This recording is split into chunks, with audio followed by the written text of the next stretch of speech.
Okay. Today we're going to look at the ethical and legal issues that you will be confronting and having to deal with, and obviously will have been thinking about and meeting every day when you go to work. And often these are the sorts of decisions that you make on the go, and you often make them very quickly. But we have an opportunity today to step back from work and to think about some of the legal and ethical structure and background that helps to shape the decision making that is part of our everyday work. So as nurses, you have particular responsibilities and ethical obligations that are really important to you professionally, but you also work within the structures of the Aged Care Act. So we have today with us Anita Courtney, who is an aged care specialist working for Russell Kennedy Lawyers. And Russell Kennedy are a company that really has specialised in the aged care sector and has a team of lawyers led by Victor Harcourt, who are the specialists in aged care in Australia. So we're pretty lucky today to have Anita with us. So she has provided you with a scenario, and she's going to work through some information about dementia, aged care and the law. So I hope that you ask her lots of questions. She's here with us for a couple of hours. We'll have a break about 11:15 as we usually do. So I'll just hand over to Anita. She's going to introduce herself and spend the time with you. Thanks, Anita. Thank you. Thanks very much for having me, everyone. And it's great to be here. So as Bernie said, I do a lot of aged care compliance work. We help facilities manage issues with compliance, risk management, and dementia comes up quite a lot in that context. So I think it's a really great that you're all here today and talking about this.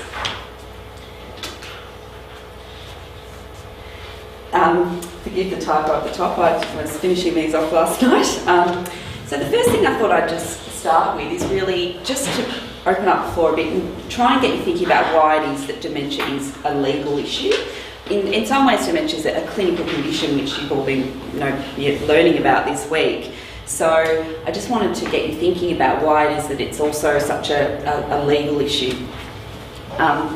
So I wondered what issues you guys might have come across in relation to dementia. Well, the first one that is an obvious one, legal consent. If someone doesn't have the cognitive ability to give their legal consent to, say, medical care or so forth. Yep, absolutely. People stand, what rights does the person have? I think that one is a really key one. I'm going to just talk about that a bit more broadly as well. I suppose another one that often comes up is really around your duty of care. When someone has dementia, they can be more vulnerable and less able to care for themselves in some ways, and there may also be issues associated with behaviour and stuff. So I think duty of care is another really crucial issue, and I'm going to talk about that a bit more as well. If we look at the Aged Care Act, it doesn't really deal with dementia specifically that much at all. All it really says, there's a couple of provisions in the accreditation standards that really relate to dementia, and that's around, obviously, that residents are receiving appropriate clinical care, and also around behaviour management, that the needs of residents with challenging behaviours are managed effectively. So those are really the two key provisions, I would say. So that's why I think it's important to think about this in a broader context as well as under the Aged Care Act. Anita, are you giving a copy of this? Yes, you will. Yeah, I'll fix up some typos. So, as you've correctly pointed out, consent is really, I think, one of the key issues, and that's because consent is really a fundamental legal principle at any parts of the law. The law emphasises the importance of freedom of autonomy and the right to decide what happens to oneself. Consent is usually the difference between when something's legal and when it's a crime. For example, giving someone consent to enter your home, that makes it legal. If they do it without consent, that's trespass. We obviously also see it in relation to the issue of crime. So if you touch someone without their consent, that can be a crime.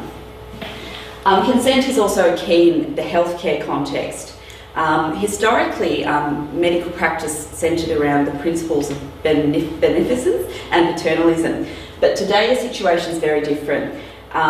There's a principle that healthcare must not be given without the patient's consent, and that really comes across in two ways. An American judge has often been quoted on this, and he said, every human being of adult years and sound mind has a right to determine what shall be done with his own body, and a surgeon who performs an operation without the patient's consent commits an assault. We see even more emphasis on consent in the last sort of few decades, because without informed consent, if someone performs a procedure and something goes wrong in that procedure, then they can also be liable in negligence. So the law's emphasising that even more, and that's beyond informed consent. Really involves making a decision as to the risks involved in a procedure. So I've spoken about how duty of care, I've spoken briefly about duty of care, so I'll leave that to one side for the moment. And with that informed consent, quite often we ask next of kin law, do they need to have a power of attorney to make it legal? It will depend on the decision, and I am going to go into that a bit more later. But yes, if you want, there are quite a few areas where you really do need that person with the authority to make a decision on that. You have to cite the actual document?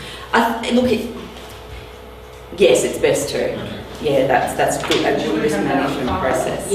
Sometimes you do that. Yeah, and there's going to be some changes around powers of attorney later, which I'll touch on, that probably be coming in next year, so just to be aware of those as well. So obviously capacity is, when someone lacks capacity, then they can't give consent.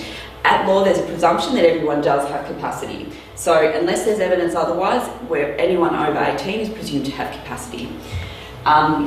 Capacity is extremely important because its absence disqualifies a person from entering into a contract, from disposing of a property by their will or as a gift, from voting, from becoming a member of parliament, holding public office, having sexual relations, marrying, medical treatment, and undertaking various other activities. Legal policy concerning people who lack capacity also serves to strengthen a central notion of our law that we should ordinarily respect the autonomy of people to make their own decisions, regardless of the quality of those decisions. We do have some exceptions where we make decisions for people. Another issue with capacity is that there's really no clear way of defining someone who has capacity and someone who doesn't, and I think you guys have probably been talking about some ways of assessing that. And I think with the more, thanks to developments in the clinical area, the law's becoming a bit more sophisticated in its understanding of capacity. Previously there was kind of just an understanding that someone has capacity or they don't, and I think that's really we're now coming to understand that it can depend on the decision that you're talking about. If you're talking about buying a house, that's a big decision. But going to the shop and buying a coffee, well, that's something that you might not have that such a high threshold to have that capacity.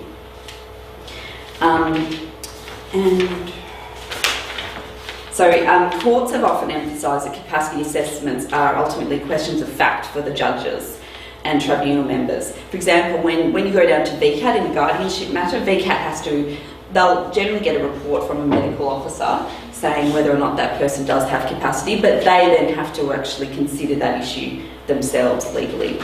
They're obliged to turn their mind to it and say, okay, I'm satisfied this person doesn't have capacity. In my experience, they tend to accept what the doctor has said. So, I don't think you'll get many tribunal members challenging that. So. And as I said, it really does depend on the decision. And this was emphasised by the Victorian Law Reform Commission in its 2012 report on guardianship law. So it said, it's unhelpful to view capacity as an attribute that a person either has or does not have.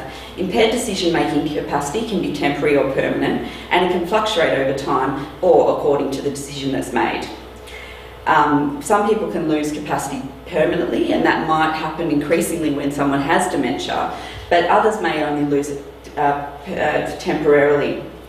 And also the fact that you can't make decisions in one area of your life, such as the management of your money, doesn't necessarily mean you can't make decisions in others, such as around their care and accommodation. So someone could have a financial administrator appointed by VCAT on the basis that they can't manage their money, but at the same time VCAT says, well, we think you're able to make decisions about where you want to live. We think you have that capacity. So there's that distinction there. And as I said before, there's the different capacity standards apply in relation to what activity you're undertaking. So making a contract will have a different capacity standard to perhaps responsibility for criminal conduct. So that's just broadly how capacity